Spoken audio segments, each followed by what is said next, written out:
Good morning, everyone. Thanks to the Canadian Solar Industries Association for inviting me to serve as the moderator for today on behalf of the Energy Council of Canada. The theme today is the Great Canadian Energy Conversation, Power, Politics, and Predictions. When many of us hear the term Great Canadian Conversation, most often we would think of the weather or Olympic hockey. Well, today, while all that is true, the focus is on energy. There's perhaps no other conversation that spans the country that involves energy the way that energy and day-to-day dialogue does. Pick up any Globe and Mail or National Post, and I'm sure you'll find a few articles about energy. Today, though, we'll be focusing the conversation on the makings of an electricity system with considerably different characteristics. More environmentally sustainable, features such as real-time monitoring and control, cleaner overall in terms of lower GHG emissions and other environmental impacts, more integration of new generation technologies, much more synergy in design and delivery, and integration and interoperability. So I hope that this opening plenary will turn out to be a great Canadian energy conversation. Our goals are to grow our knowledge, identify critical issues, and then find points as to what's needed to actually make this happen. This is exactly what the Energy Council of Canada attempts to do in our role as Canada's national cross-sectoral energy association. So this is comfortable space for me today. Just to start off with a brief look at the agenda, following is what we plan to do with the time available this morning. We'll start with 5-minute commentaries from each of our panelists on two aspects: the key developments in their sector in 2014 or recently, and their vision of how the decision-making process, what needs to be done, will look going forward to 2020. Next, I plan to ask the panelists a few questions to probe more deeply into what they've said, open up some areas. Around 10:30, the conversation shifts to you folks with a Q&A session, and then we'll wrap up just before 11. My only request to the panel is that they keep this session on time, and I'll be using my iPhone to help us do that, and also to keep an eye out for the red signals that come from this moderator. And for both of us, please keep your questions concise and your answers likewise. I'd now like to invite your panel forward this morning. Come forward in the order as I call you, please, and arrange yourselves in the chairs to my left. John Gorman, President and CEO, Canadian Solar Industries Association. Robert Hornung, President, Canadian Wind Energy Association. Jacob Irving, President, Canadian Hydropower Association. And Jim Burpee, President and CEO, Canadian Electricity Association. Welcome our panel, please.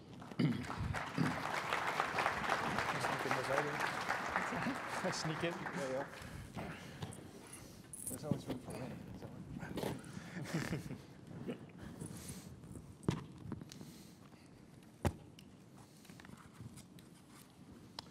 So, as mentioned a moment ago, each of our panelists is going to start off with 5 minutes, and they'll tell us about two things: key developments in their sector in 2014 and recently, and their vision of how decision-making to 2020 will be affected and unfold as a result.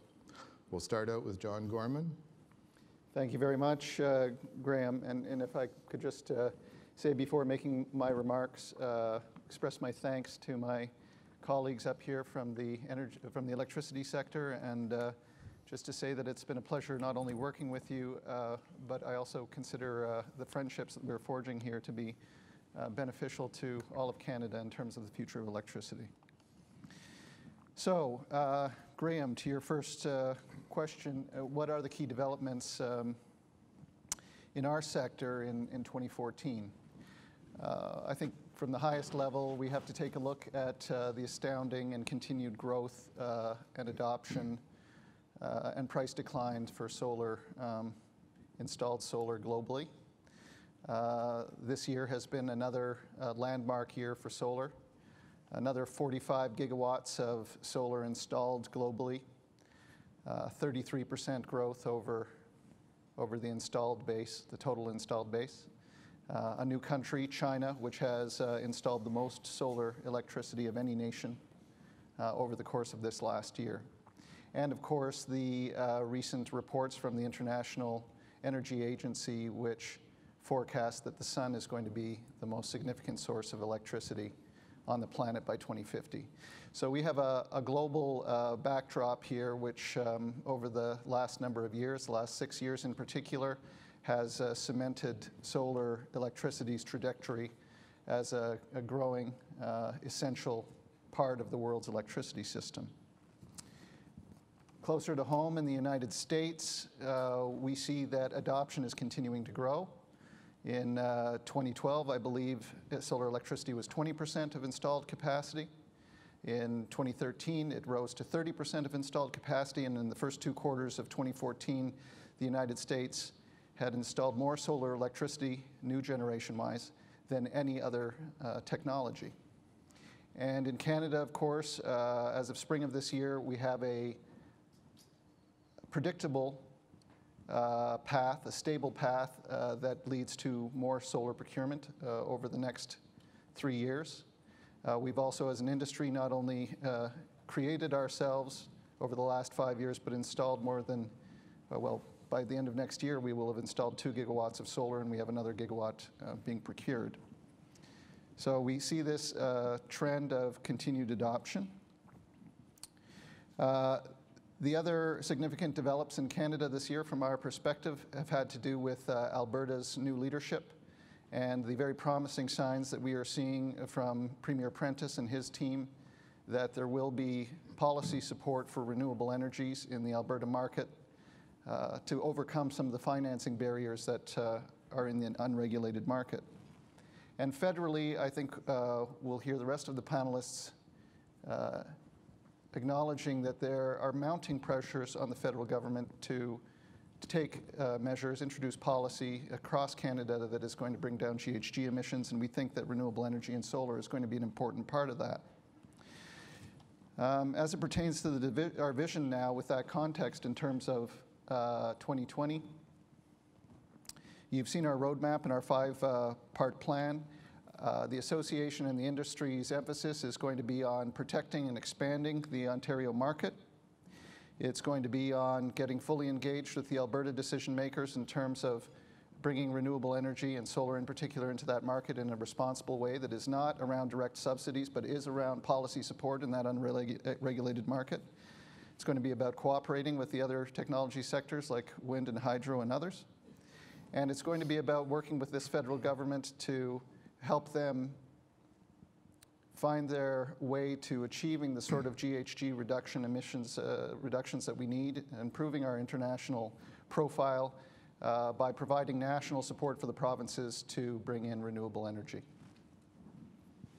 Thank you very much, John. Right on time. Thank you. Thank you. Rob Hornung, Canadian Wind Energy. Right on time, eh? Okay. First off, pleasure to be here. Very much appreciate the opportunity to participate in the panel today.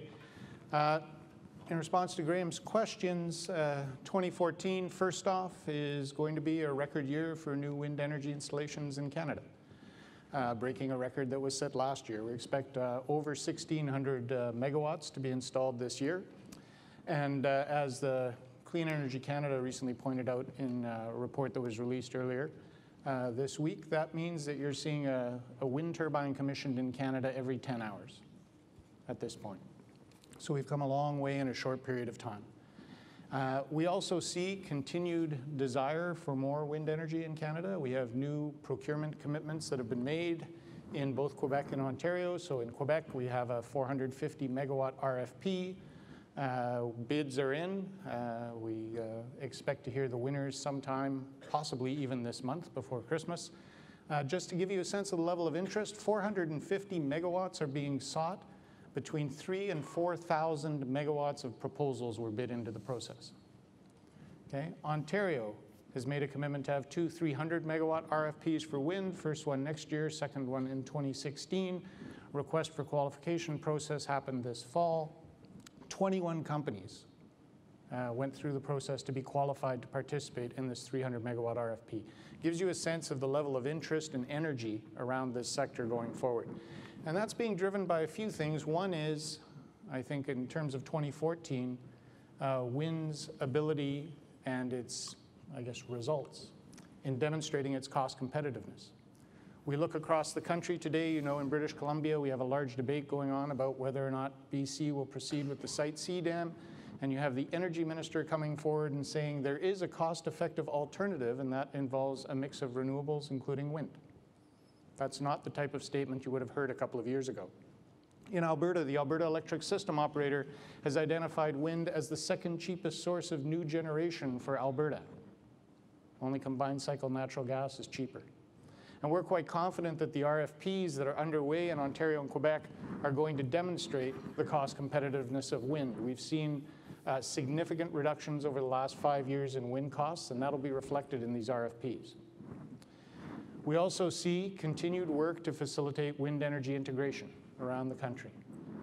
System operators continually rising to the challenge and stepping up and saying what was previously thought to be impossible or extremely challenging in terms of the integration of renewables, breaking down those barriers and bringing more and more on.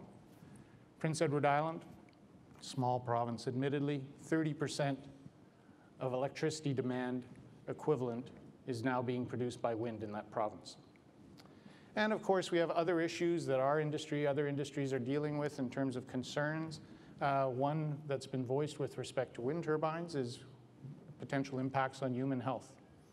And 2014 saw the release of a very significant study from Health Canada that came out very clearly and concluded that they found no evidence confirming what study after study has shown, that wind turbines do have an impact on human health. So if we look forward, the wind industry has set a target as well, 20% of generation, 20% of electricity produced in Canada coming from wind. 5 years ago, we set that target. We said we'd like to achieve it by 2025. Slowdown in our economy as a result of the recession means that that timeline isn't going to work. But I still think we're on path to be able to meet that 20% objective. 2015 and 2016 are going to be strong years for wind, more than 1 gigawatt installed in both of those years. We expect new RFPs are coming in provinces like Saskatchewan starting next year. But there is admittedly a bunch of uncertainty in terms of what role wind energy is going to play going forward. In fact, what role any kind of new generation is going to play going forward until we get some policy decisions taken by government. In BC, is Site C moving ahead or not? Will wind be an alternative or a complement? We need to get an understanding of that. In Alberta, we're going to see greenhouse gas emission targets in the electricity sector. Are those going to reflect business as usual, just coal being replaced by gas, or will it drive further, requiring renewables to come online? Quebec is going to go through a process over the next year to develop a new 10-year energy plan. What role will wind play in that? Quebec's last energy plan, commissioned in 2006, was critical to laying the groundwork for 4,000 megawatts of wind to come online in the province. As governments wrestle with these sort of important policy decisions, they're obviously going to consider multiple factors. They're going to consider the cost competitiveness of different technologies, the environmental performance of these technologies, the economic benefits that these technologies bring. And we think that wind is very well positioned to stand up very well within any sort of assessment against those multiple objectives and criteria. So we're quite optimistic about where wind is going in Canada. At the end of the day, though, we do need some more policy certainty coming forward. By the end of 2015, we'll have a much clearer sense of what the next 5 years look like.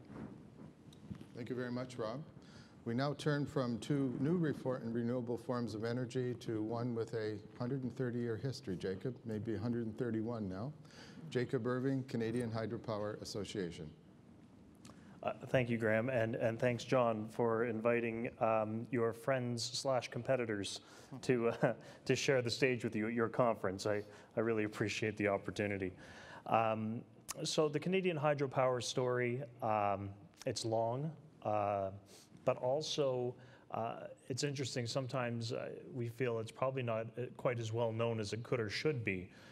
Sometimes it's almost as if hydropower fades into the background. We are the largest single source of electricity generation in Canada. We are the third largest generator in the world. And this is one of those great Canadian stories that sometimes gets lost. When you think about it, the single largest generator in the world is China with about 1.3 billion people. Number 2 is Brazil with just over 200 million people. And number 3 is Canada with 35 million people. So clearly we know how to box above our weight class when it comes to clean and renewable energy, electricity in particular. And I think that actually the year-over-year growth that you see from solar and wind demonstrates that as well. It's a newer space, but it's growing, it's dynamic. And I think both of these forms of energy and any of the newer forms of clean renewable electricity in particular have a good nest to grow in within Canada, owing largely to the nature of our hydropower system. One of the things I always say about hydropower is that, you know, we're very interesting because we are clean and renewable, but I always say our killer argument is our dispatchability argument. And that one is a little bit tougher to land because it gets a little bit technical, a little bit complicated pretty quickly.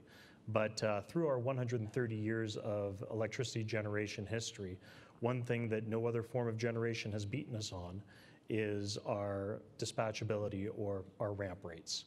You can turn us off and on faster than any other form of generation. And why does that matter? Because you are seeing huge, significant growth in the new renewables that often rely on that dispatchability to be able to get onto the grid and to be able to play and to be able to grow. And so in Canada, you know, sometimes you'll hear people ask the question, well, if you already have so much hydropower and you're already growing it at such a good rate, what is the need for the other clean renewables? Why would you do it? And sometimes you can flip that question around and say, well, when you look at new renewables coming on, what better place in the world for them to have a foothold than in a country that has a huge backbone of dispatchable clean renewable hydropower? We really are in a situation where we can help each other and where we can help incremental growth, both hydro, wind, solar, at a grid scale. That's something that our country has that I think many other countries' electricity systems don't have to offer. So I really do say that at a grand scale, we really do get along quite well, and we really do look at things from a common perspective. For us, how are we doing? I think, you know, Canadian hydropower is healthy. I think we're seeing significant growth across the country. You see Muskrat Falls being constructed in Newfoundland at 824 megawatts. You see East Main 1A completed at 918. The Romaine River being built at 1,500 once it's all done. The Lower Matagami here in Ontario is a big project at 438 megawatts. Kiosk was approved and has just started construction in Manitoba at 695. In Mica, you have, in BC, you have 2 units coming in, 500 megawatts each, refurbishment. And the Winneta expansion at 335 megawatts. So I was at an international conference this year, and I was talking about Canadian hydro to other hydro developers, and I was talking about all the megawatts we were building. And they were suggesting that in Canada we should probably change our term from megawatts to bragawatts. Just to demonstrate again that hydro is alive and well in Canada. And I think part of the reason why we have the success that we do is because of a different approach that we've taken. And that approach has really included much earlier and I think much more progressive relationships with Aboriginal communities where we build a lot of our projects. There's no secret, when you build new hydro, you're usually going a little further north than you were before. And when you do, you are interacting with Aboriginal communities and their traditional lands. And one of the reasons why all of these projects that I just mentioned are being built successfully is because of a greater partnership approach. And I think that's something that has stood us well and that will continue to stand us well going forward. And it's something we'll have to continuously work at because the definition of a relationship is continuous work. But I think that's something that's been very helpful to us and we'll be able to continue. I think probably just to carry on the opening comments from Greg today, there was an analogy, and I can't resist when the sports analogy was thrown out about Babe Ruth. I think about hydropower, and I think about the greatest professional athlete of all time. When you do cross statistical comparisons, it's often said that Wayne Gretzky is the greatest professional athlete of all time. Not just the greatest hockey player, the greatest professional athlete. And why? Well, he does have a very strong scoring record. The next person behind him is quite a far ways behind. But I'd argue that's not what made him the great one. What made him the great one is his total points, assists. He also holds the assists record. And I contend that hydropower has the same sort of character. Hydropower is clean and renewable. It is the largest source of clean renewable electricity in Canada. But it's also able to assist with the other new renewables that are coming on and that are growing ever greatly. So I guess I would say probably for this panel, I think you're probably best to think of this sort of as the Edmonton Dynasty team. I think we have a coach in the form of the Canadian Electricity Association. I think we have hydropower. And then I think that we have others who can decide if they're Messier or Tikkanen or Curry. But together, I think we're in an excellent shape currently and for the future as well, so long as we keep playing together. And I don't see any reason why we couldn't. Thank you, Jacob. As cued, Jim Burpee will now address electricity in general, cross-sectoral perspective, not only on the generation side, but also on the transmission and distribution side. Jim Burpee, Canadian Electricity Association. Okay, thank you. I'm glad you didn't call them the farm team. That's what I thought you were going to do or something like that, but I didn't know where you're going. It's interesting, Gretzky analogies, because one of the issues I deal with, and it's an important one to consider, cybersecurity for the industry, and meet in Washington quite often with industry and with government. And it was funny, at the last meeting in Washington, Deputy Secretary of Energy, Deputy Secretary of Homeland Security, and they're using Wayne Gretzky analogies. Got to be where the puck's going to be and all that. And I'm thinking, thanks for keeping this really Canadian here. I really appreciate the Canadian analogies. I mean, they use it. They don't even think of them as Canadian anymore. But I mention that because we are the integrators. So my members are all the utilities in Canada, coast to coast to coast.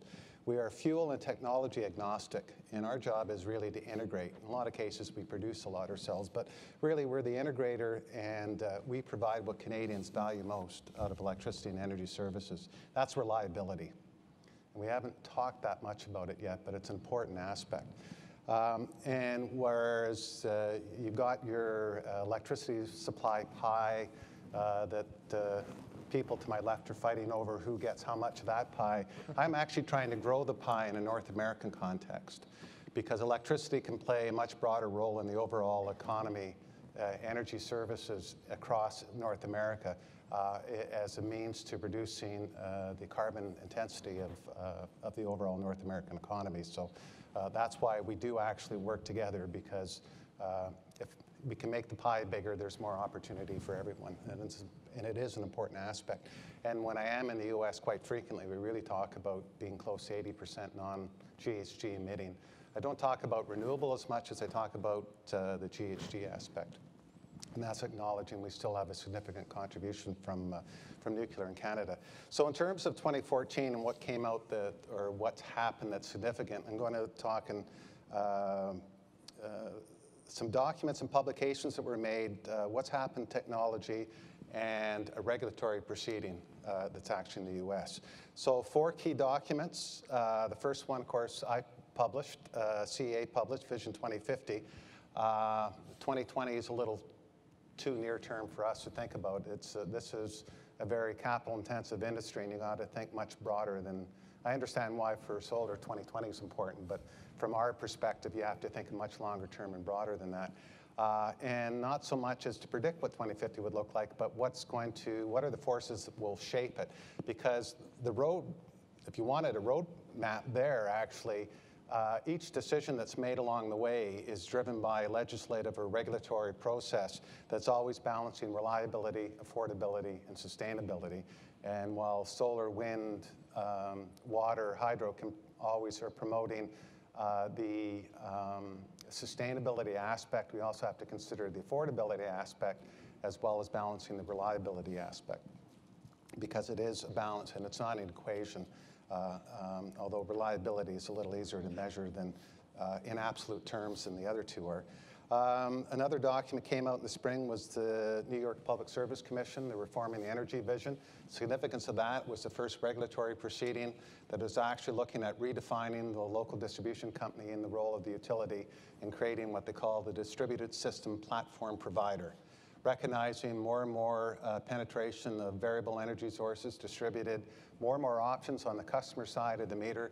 What did that mean for the utility, and what was their role in integrating that? Because we all acknowledge you can't really harness all the innovation on the customer side of the meter if it's not properly integrated to provide an overall system.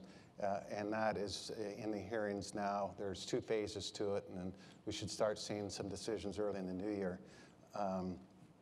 The Electric Power Research Institute also in the spring released the value of the integrated grid, again talking about reliability services.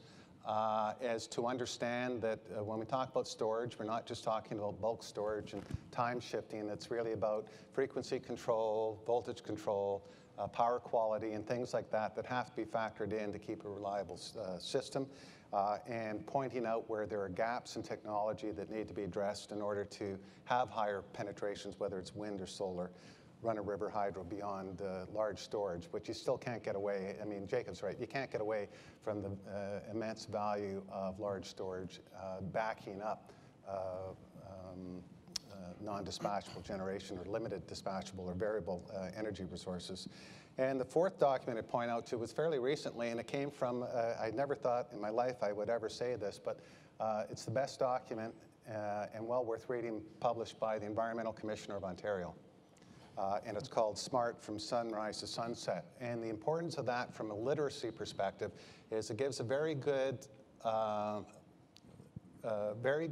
document in terms of that anyone can understand the opportunities that are in front of us in terms of the innovation behind the meter, what it means for the customer, and where we are today. So this is really, rather than calling it smart grid, which we actually just refer to as grid modernization, but it shows to what the potential is and what might drive it. And it's exceptionally well done and worth a read to understand.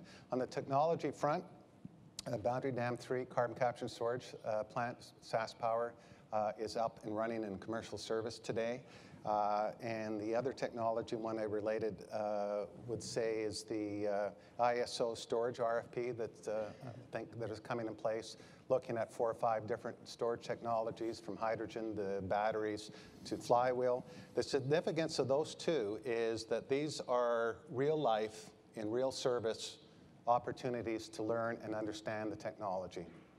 And we have a lot of people talking about what the future might look like with having no concept of how things will actually operate, whether it's economic performance, reliability, and other things.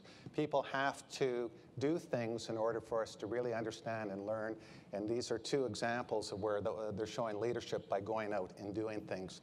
And the most interesting one is that a regulatory process is the EPA Clean Power Plan.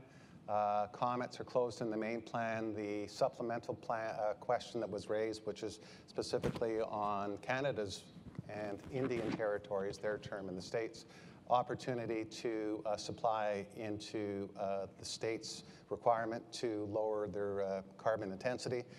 But what's interesting about that is it is a possible avenue into a carbon price in the US and North America by 2020. So going back to 2020, because this is a plan that if it holds up under all the Supreme Court challenges, I think it's basically not implementable. And it would actually drive Congress in the US to think about an alternative plan that would lead to, hopefully, carbon pricing that is economy-wide. And I think that's the best thing that any of the newer renewables could have. It's actually the best thing hydro could have. It's the best thing the Canadian electricity sector could have is a North American carbon price. Thank you very much, Jim. I would say on reflection that our panel is generally quite optimistic, certainly signaling they're willing to work together. That's a very positive message. Very strong message about engaging early from CHA. I think there's some lessons not only in the electricity sector, but maybe other energy sectors as well. And as Jim has just pointed out, the policy documentation that's in front of people to make decisions and to move things ahead is certainly abundant and rich. So thank you, gentlemen, for your first opening comments. I'm going to ask you now to drill down a little bit And I have 3 questions for you. If you could keep your answers to about a minute, that would be very helpful, and then we'll open the floor for the audience questions. So here's number 1. In order to achieve your association's vision, and each of these associations has recently published or working on their strategy, a combination of technology, policy, and new market practices will be essential. What do you see then as the number 1 item in each of these categories, technology, policy, and market practices, in order for your sector to succeed and fulfill its vision? We'll go in reverse order, starting with Jim. A minute each, please. Okay, well, in terms of technology, I said the important thing is to keep all options open. And I find it interesting that people think that a renewable future is the 3 technologies to the left plus biomass, when in reality there could be a lot of people, including in Canada, still working on fusion, general fusion. I can't say for sure, I don't think anyone can say what other technologies will be out there, but there could be other renewable technologies. Geothermal, I guess we could add as well.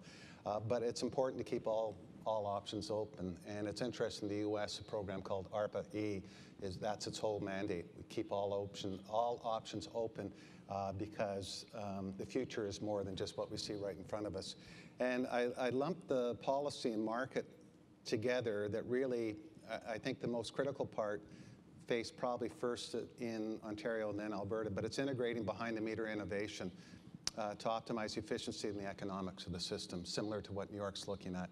That is a critical piece because to properly enable a lot of the innovation that's out there, the opportunity, managing electric vehicle charging, all requires adjustments to regulatory processes.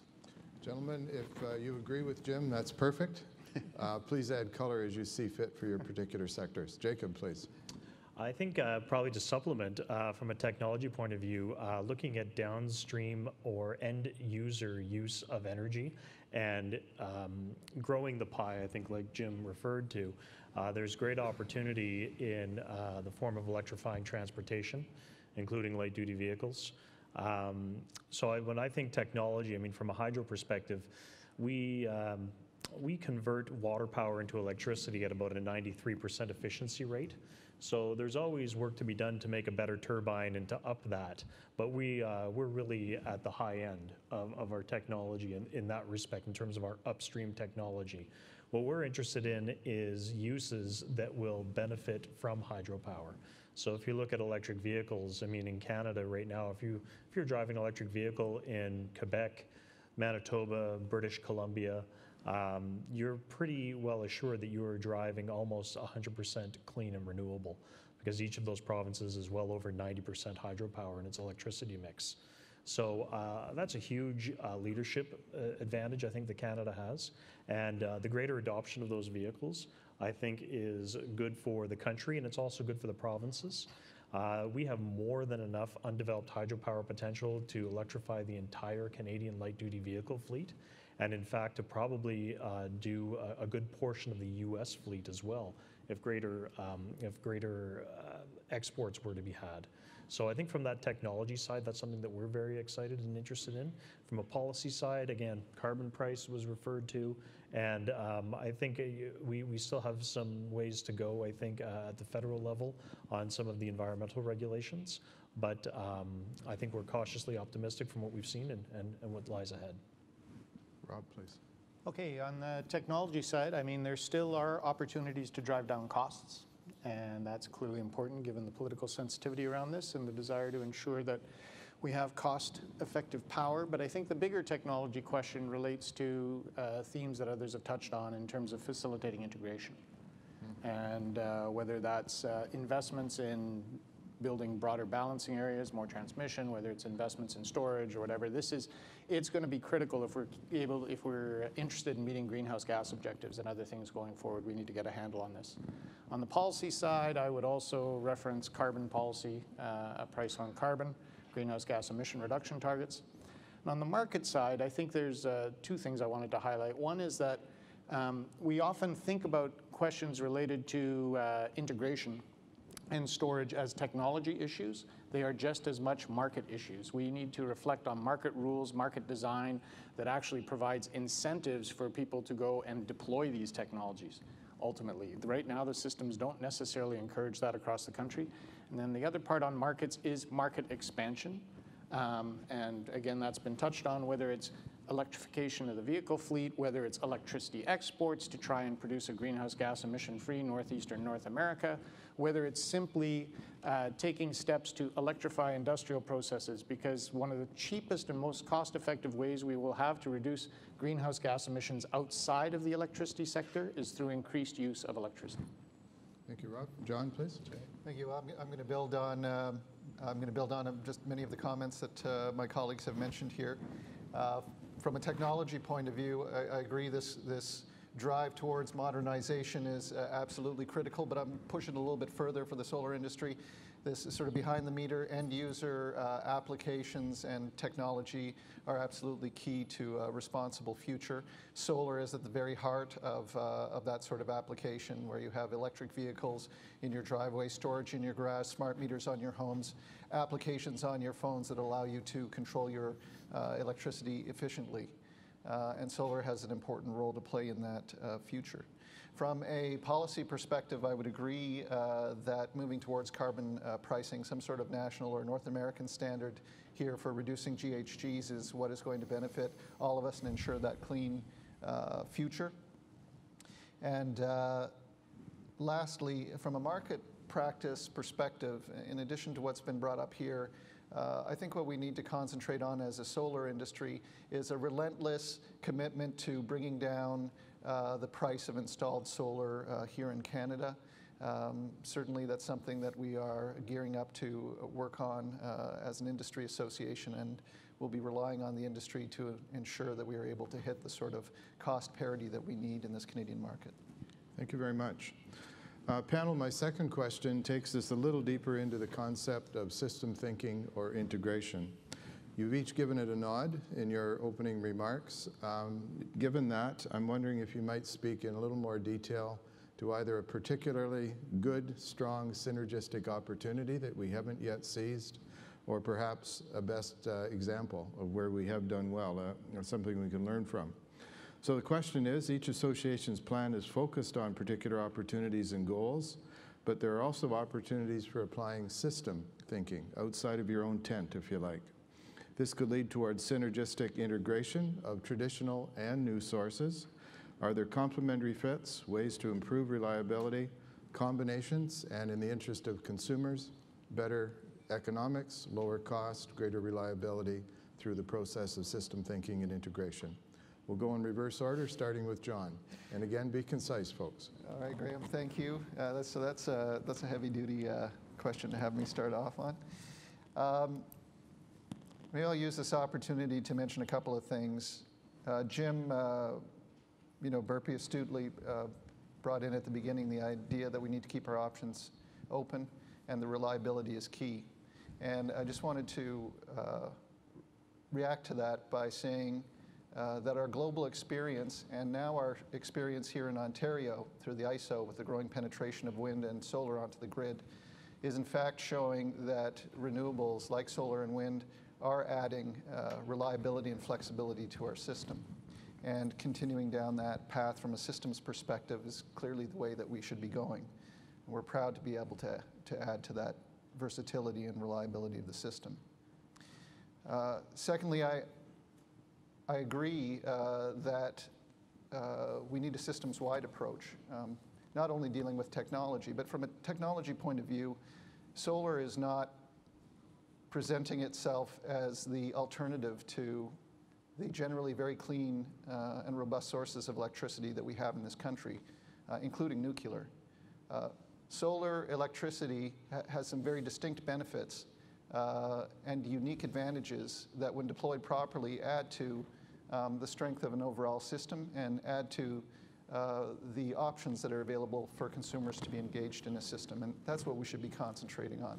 These newer technologies and movements we have towards microgrids, towards smart meters, or as Jim said, modernization of the grid, solar is an important part of that, but it's just one part of that, and that's the sort of trend that we'd like to see continue.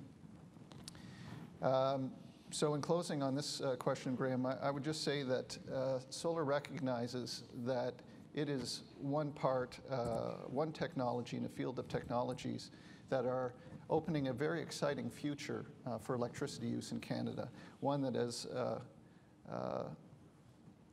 Jake and Rob say, are opening new domains for electricity, which are very promising in terms of bringing down GHG emissions from other sectors like transportation. And we are looking forward to embracing that future together as part of the answer. Rob, please.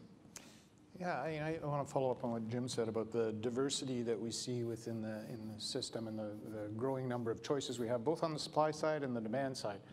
And when you have all those options and opportunities, that does open the door to think synergistically and to look at various combinations going forward. And I think it's going to be important for us to take advantage of that.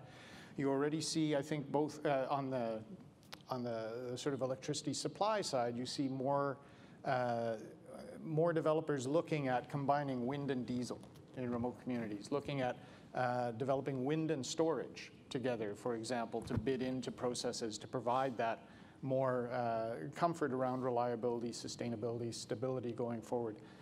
You obviously have linkages between wind and hydro, as Jacob pointed out, that are things that we can exploit and capitalize on. So we need to do that. But it's not just a technology and an industry question, it's also a government question. And I say this all the time. In Canada, we don't have an electricity system. We have 10 electricity systems. And when we optimize 10 electricity systems, what we end up doing is getting a suboptimal national electricity system. We're not going to have a national electricity system, but we can have more collaboration and more cooperation between jurisdictions to help capitalize on some of the synergies that are out there. And I think that will also be critical going forward. Good thought. For Jacob. Yeah, there's some really good examples out there right now. I mean, Ontario and Quebec just talked about an energy swap deal where, and that's based on some good thinking in terms of Quebec being a winter peaker and Ontario being a summer peaker, and the two looking at each other and saying, well, shouldn't we be able to back each other up in that regard? And existing infrastructure has helped that, but I think Jim could probably talk about how more designed transmission could help further unlock those kinds of opportunities. The one I like to think of from a hydro perspective is taking place in the middle of the continent between Manitoba and Wisconsin, North Dakota, and Minnesota. And that one, I mean, to me, it's an example of Canadian water enabling American wind, and the two working together, backing each other up in the middle of the continent. And that's the reason why I think it's such an amazing story, is because you think about it, there's 3 states, a province, and 2 countries involved in that. And somehow they've managed to keep the wheels on that bus throughout. And the reason why is because the opportunity that they're working backward from is so beneficial for both countries. It allows greater generation, which is needed. It allows greater reliability, greater affordability, and it is clean renewable backing up clean renewable. So there are great examples throughout, and new transmission is needing to be built for that, and that's very much part of it. But I think also there's a lot of understanding on both sides of the border that new transmission is going to be doing something new and interesting and mutually beneficial, and that's why you're seeing success there. That's why you're seeing the wheels staying on that bus of 2 countries, 3 states, 1 province getting along toward one common objective. I think it gives a great example on what can be done between our 2 countries and even from province to province. So I'm optimistic. Thank you, Jacob. And Jim. I struggled with the question because by definition we only think in terms of systems and integrating. Good. So that's the short answer, but I might as well comment on something else was said. In terms of, we don't actually have 10 systems, there's 13. We have 3 territories too. And I guess if you break down the number of remote communities that are all around, we probably got about 100. But the significant development in the last few years has been the cooperation in Nova Scotia, Newfoundland, and Labrador, and the Maritime Link and Lower Churchill development that will be bringing hydropower in from Labrador across Newfoundland and into Nova Scotia, which supports the requirements or limitations they have in their coal-fired power plant as a result of the federal regulations. So it's the first time we've actually seen a province saying we do not have to be electricity self-sufficient. We can rely on a contractual relationship with an adjacent province and do it. And that they are leaders within Canada doing that. And it was actually done, not just really the provinces had an important role, but it was done through the companies, not through the politics were important and were required for final approval. Federal government played a role through the loan guarantee, but in the end, it was the companies recognizing it was the right thing to do, and it was in the best interest of Nova Scotia energy consumers. And that really is the key decision to understand. It was in the best interest of those consumers in the long term. Thank you. Excellent examples. My third question takes me into each of the association's mandates, and it also would be of interest to more people outside of this room than inside of this room, depending what our panel has to say. The question is about myths that affect the public understanding, the public view, and their influence on policy, I must say, going forward with respect to the evolution and transformation of the electricity system. An example might be renewables are intermittent and they're always pricey. So those are an example, perhaps, of a myth. So what I'd like to ask our panel is, what do they see as ways to attack these myths from the perspective of their association? Is there an effective channel, one more than another? Is there a way to raise public interest and public engagement and understanding in the very transformations that we're talking about today? How do we improve dialogue with people that don't do energy every day like many of the people in this room do? And ultimately, is there a way to reduce risk of poor energy decisions propagating into the future? So it's a bit of a soft question, but I know it's at the heart and soul of what your associations do. We'll start with John, please, and again, be brief, folks. Thank you. Thanks, Graham. I guess the number one myth that we have to deal with as a technology and as an industry is that solar electricity is high cost. Now, I know that can be a relative statement, but one of the biggest challenges that we face is just how quickly the cost of installed solar has been declining, and the difficulty that presents in terms of keeping people current on the recent changes. So in the last 5 years alone, we have seen another 83% decrease in the price of solar equipment, for example. And communicating to a public who has a notion that solar is expensive is something that takes time, more time than can be reflected by the price of solar going down. So cost is the big myth. Fortunately, solar is so scalable that the biggest tool I think we have at our disposal for dealing with that myth is the very fact that consumers can be producers of electricity using solar electricity. So it's this idea of a producer-consumer, a prosumer, and the actual hands-on experience that we're seeing consumers around the world getting with distributed generation solar and the other surrounding technologies that are going to break through that myth and indeed pave the way for more utility-scale adoption in Canada. So that would be my answer. Thank you. Rob? So, I mean, I think this question points to a broader question of energy literacy and the fact that people generally just don't understand a lot about electricity or electricity systems. And this plays out at two levels. It plays out at a national or general public level. It also plays out at a community level. At a national level, yes, you can try and ensure that when you have a discussion around energy, it's a discussion that's factually based. You can try and correct misinformation. One thing that we've done is, in our association, we've created a website called windfacts.ca where anyone through social media can come and ask a question and get an answer on it and point it to a whole bunch of references and things like that. It's actually built on an example that McDonald's did to deal with questions about their products. And it's worked actually very, very well. It's brought a lot of interesting questions to the fore, and we've been able to provide some useful answers. At the community level, it starts with community engagement, and Jacob talked about that in terms of proper, effective, meaningful community engagement, building a relationship of trust such that people believe information that you're bringing forward. But it also, at the end of the day, we also run into situations, particularly at the local level, where you have debates and discussions that are not factual debates. They're driven by emotion, they're driven by feelings, they're driven by passion. And in those sorts of debates, it's very challenging to counter that with just a series of facts. And that's why it's increasingly important, and we're in a position to be able to do this, to be able to respond to those with testimonials, with people coming forward and talking about their positive experiences with wind, with solar, with other technologies, what this has meant for their community, what this has meant for their family. And I think those sorts of things will be very, very important going forward. Thank you. Jacob? One of the persistent difficulties for hydropower, both in Canada and around the world, is sometimes the very idea that hydropower is tapped out. And it's interesting to think of why.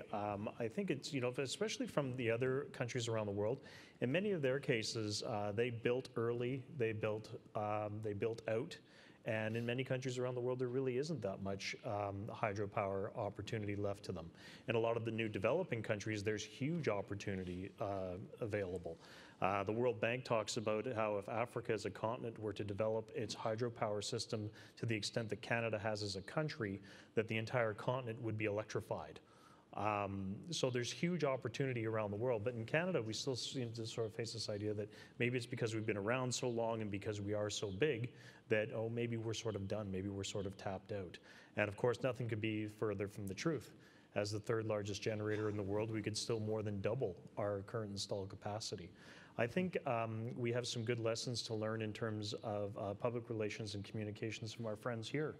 I used the analogy earlier of Wayne Gretzky, the one I often use when it comes to communicating renewable electricity. I use a Beatles analogy, where I sometimes say that hydropower is sort of like Ringo Starr in the band.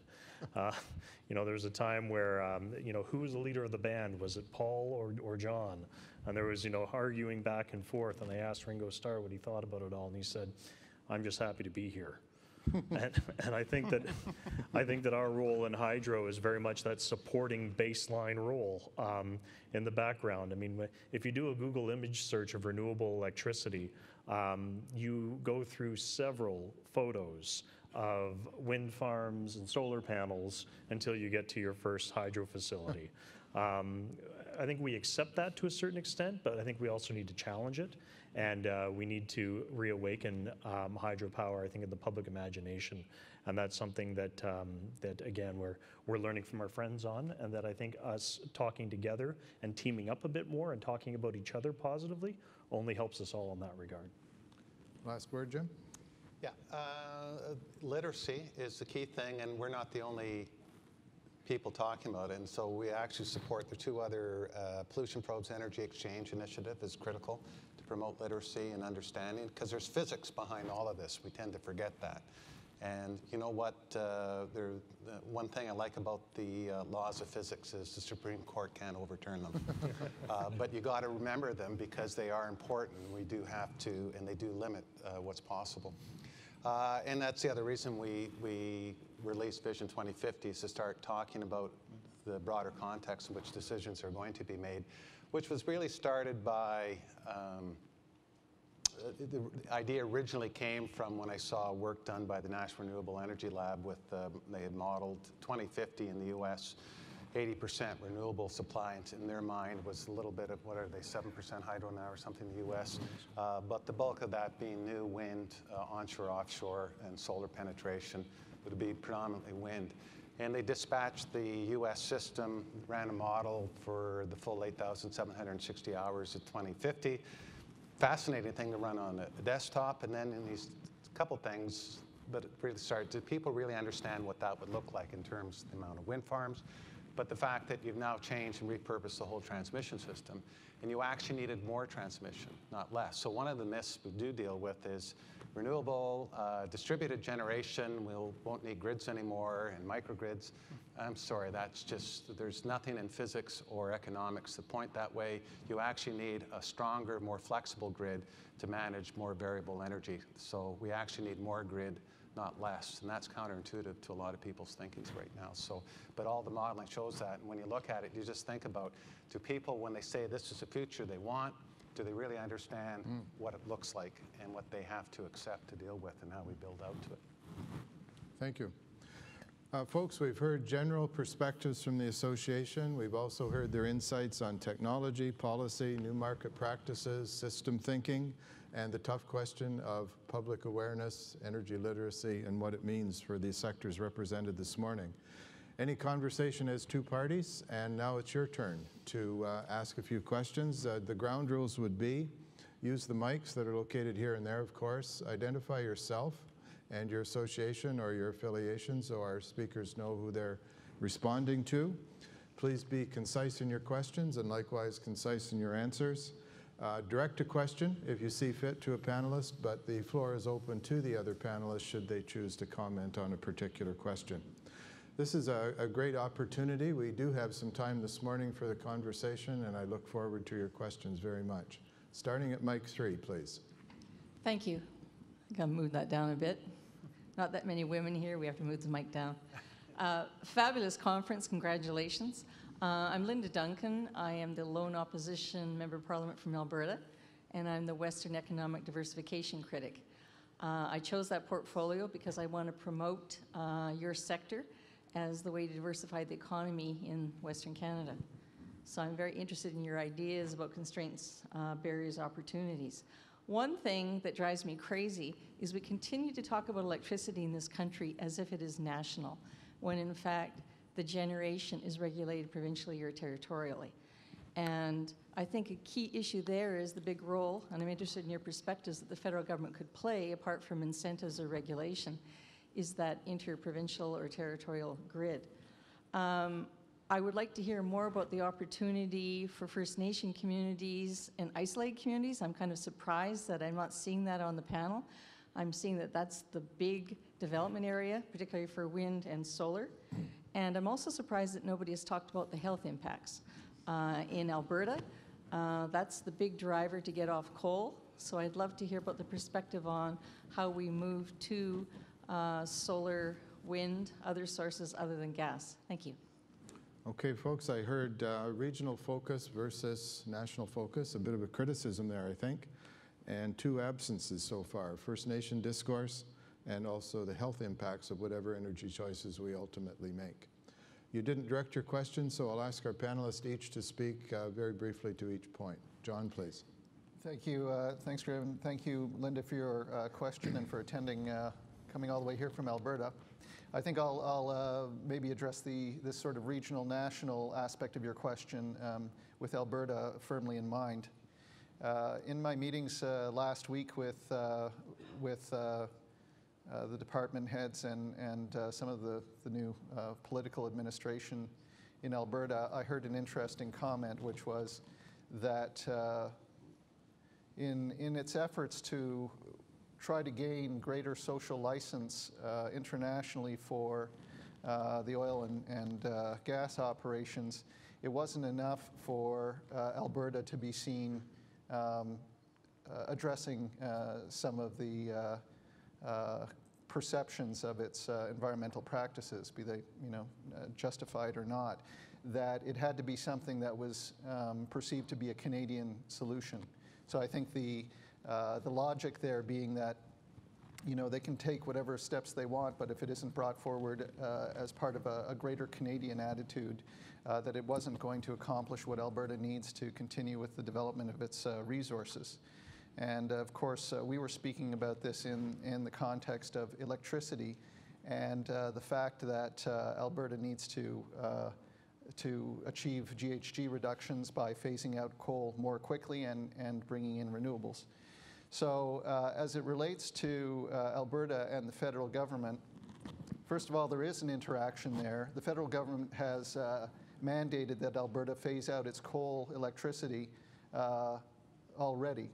But it's up to Alberta now to make the decision to ramp back that coal more quickly.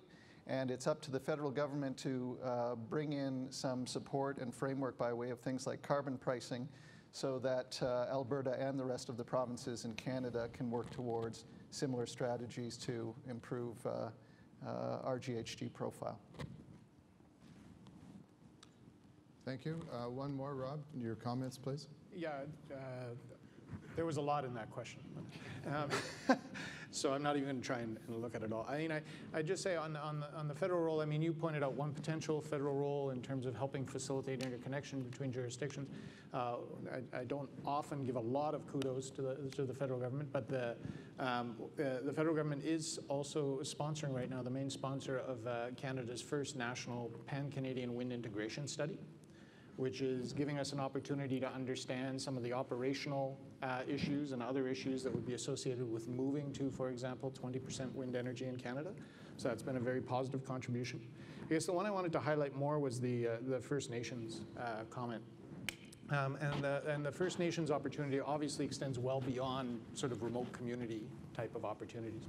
And in fact, in British Columbia, in the debate that's going on right now about Site C, one of the key factors that's come to the fore is that First Nations communities, who are very, very keen supporters of renewable power and independent power production in the province, see themselves as potentially benefiting much more significantly from those smaller projects than from the Site C project. And that's become a real issue in the political calculus for the government. There's very strong First Nations support across the country, I think, for getting involved in renewables and increasingly from a business perspective, as investors, as co-owners, as developing their own projects going forward. And I think that will be, when we look out to 2020, that will be a trend that we see growing quite significantly going forward, is much more active participation by First Nations in renewable energy development.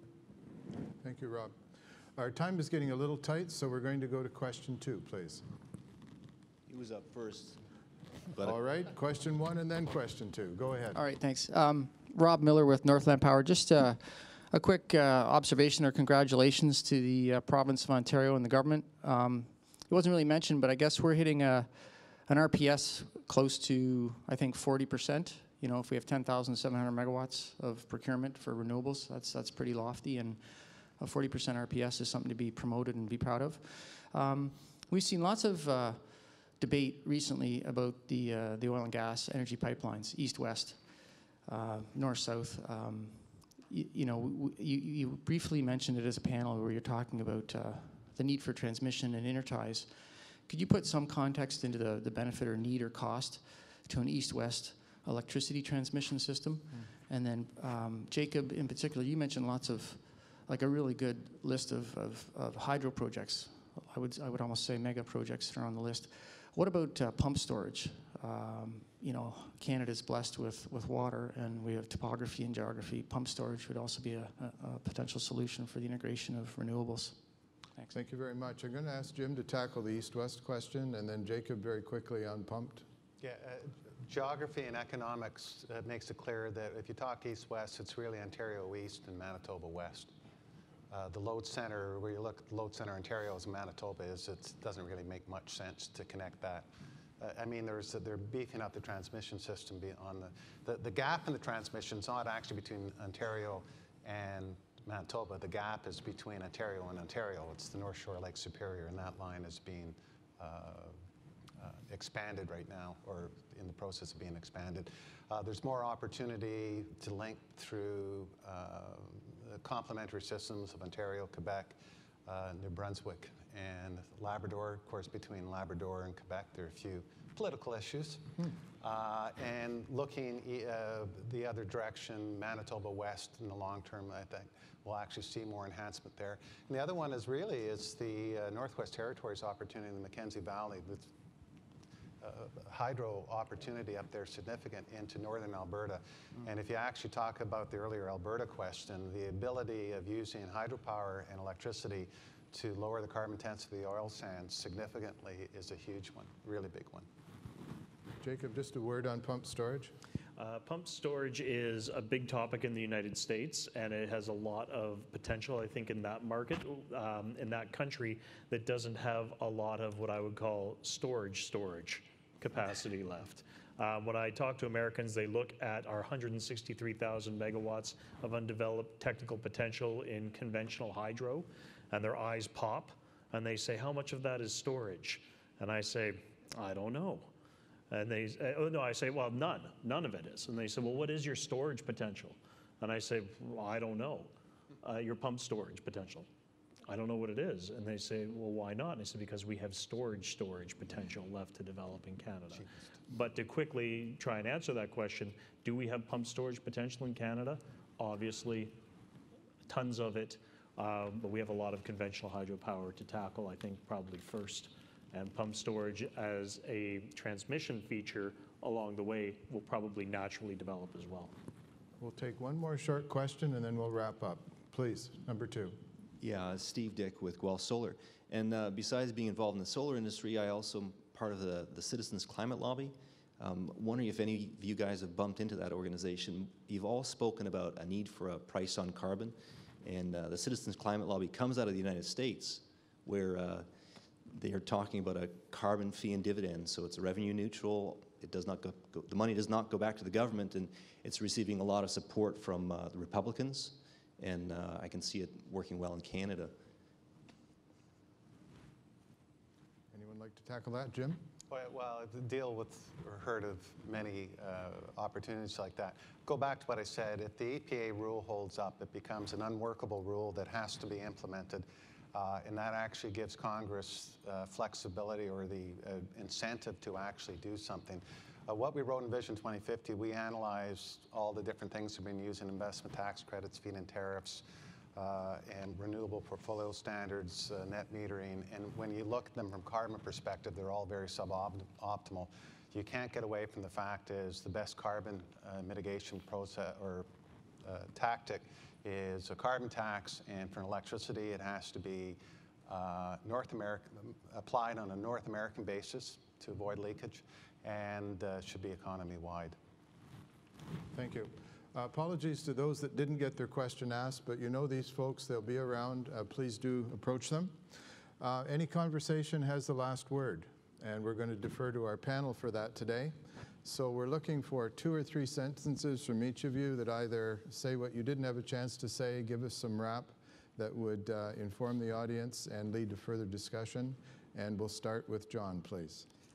Thank you, Graham. I guess if I had a final word here, I'd say on reflection, you know, there are many reasons that solar electricity is proving to be disruptive globally and here at home.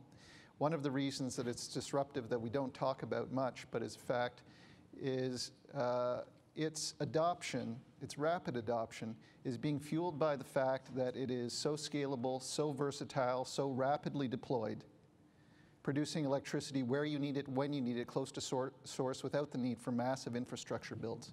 And that is the reason why in Ontario in these next few years, as we see what happens with the schedule behind refurbishment, or when we look to other provinces like Alberta where they're looking to fill in gaps in a speedy basis and avoid a rush to one technology, that we're going to see solar electricity adopted here in Canada as it is being around the globe.